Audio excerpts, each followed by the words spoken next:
What's up guys? In this video I'm going to be showing you a screwdriver life hack.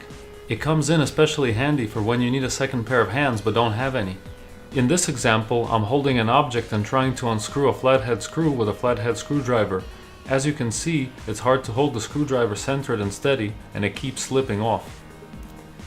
The solution I came up with is just put the handle of the screwdriver up against your chest, more specifically towards the bottom of your breastbone, or sternum as it is technically called. The sternum will hold it centered and you can turn the screwdriver with your now free hand.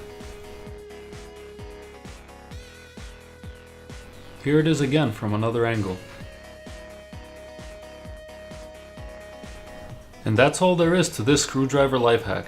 Be sure to leave a thumbs up if you found it useful and stay tuned for upcoming videos.